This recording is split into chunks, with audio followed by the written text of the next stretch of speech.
Drug treatment of sickle cell anemia, hydroxyurea, which increases the hemoglobin fetal level, that decreases the sickling of RBC, decrease in the frequency of painful crisis and in the mortality. And the final treatment is with the stem cell transplantation.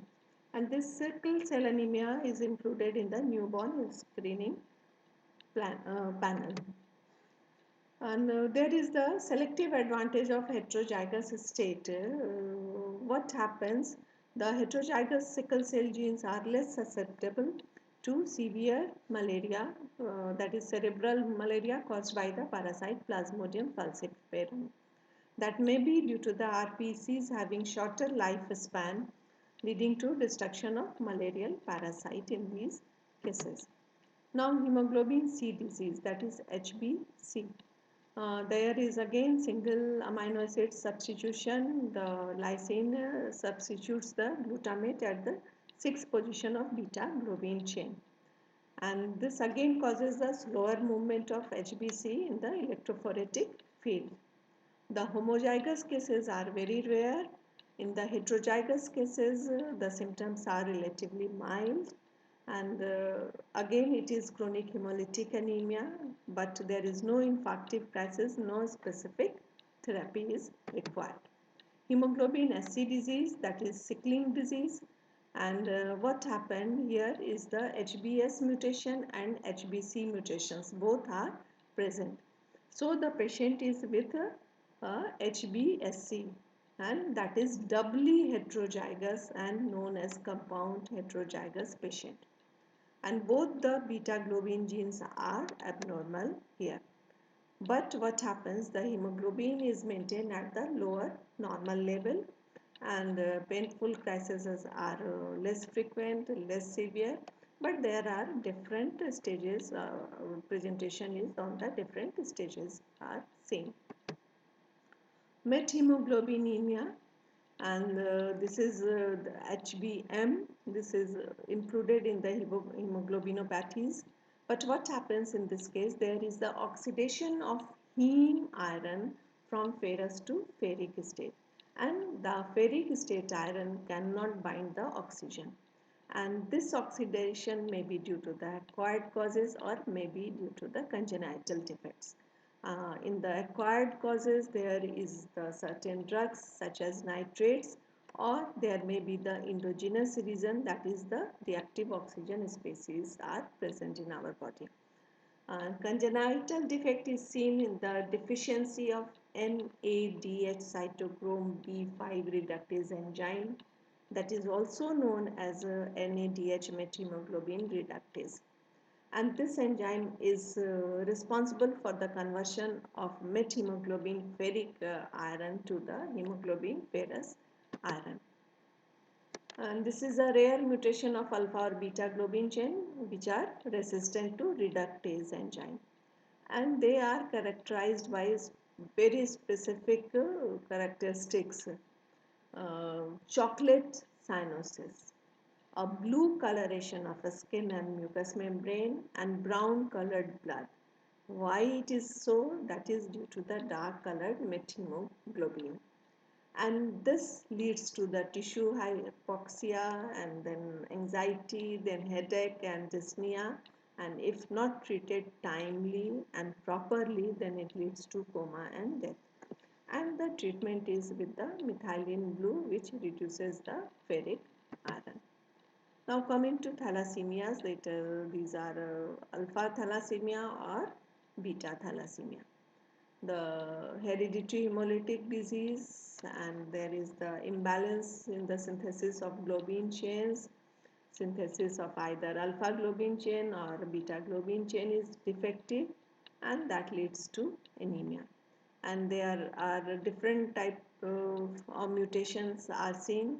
There may be entire gene deletions, there may be substitution, and there may be deletions of one nucleotide.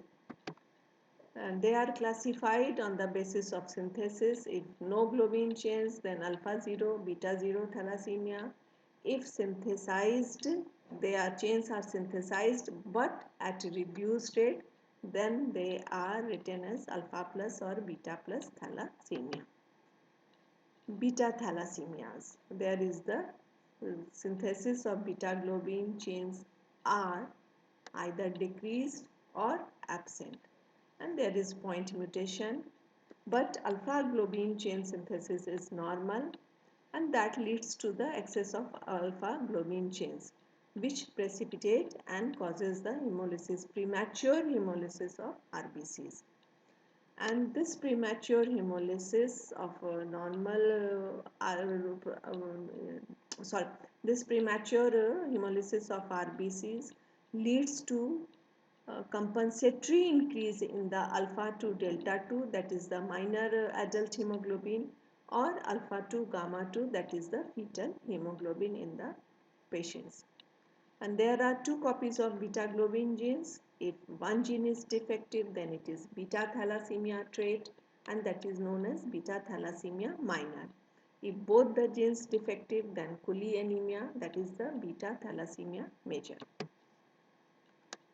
And this beta globin gene is expressed at the 8th month of the prenatal period, gestational period, and that is why at birth there is no sign symptoms. The baby is entirely healthy, but physical manifestations appears after several months of birth. Beta thalassemia minor, there is no specific treatment, but in beta thalassemia major, at first second year of life they are severely anemic, skeletal changes, so they need regular blood transfusion with iron chelation therapy, and the curative treatment is hematopoietic stem cell transplantation. Now alpha thalassemia, if there is no genetic disorder, then RBC is very happy, but in alpha thalassemia there is the decreased synthesis of alpha globin chain or absent no synthesis of alpha globin chain. Deletion mutation, there are 4 copies of the alpha globin gene on each of the chromosome 16. So that is the different levels stages of disease alpha thalassemias is seen. Here you see types of alpha thalassemia. If one of the 4 genes defective, then silent carrier. If 2 of the 4 genes defective, then alpha thalassemia trait. If 3 of the 4 genes defective, then it is HBH, that is having beta 4, hemolytic anemia of various severity. If all the 4 of the genes are defective, then it is known as HP Bard disease, that is having gamma 4 polypeptides with hydrops fetalis, and that leads to the fetal death, because HbF also needs the alpha globin 2, so there is no synthesis of fetal hemoglobin 2. And sign and symptoms in 4 gene deletion, that is HP Bards, pale, edematous, enormous livers, spleen, hydrops fetalis. 3 gene deletion, moderate anemia, splenomegaly. 2 gene deletion, mild anemia. 1 gene deletion, that patient is normal. In 4 gene deletion, you see hydrops fetalis, that is, you see the edematous baby, the edema in the scalp, pericardial effusion, pleural effusion, ascites, skin edema, and the baby can't survive. So there is the death in the womb.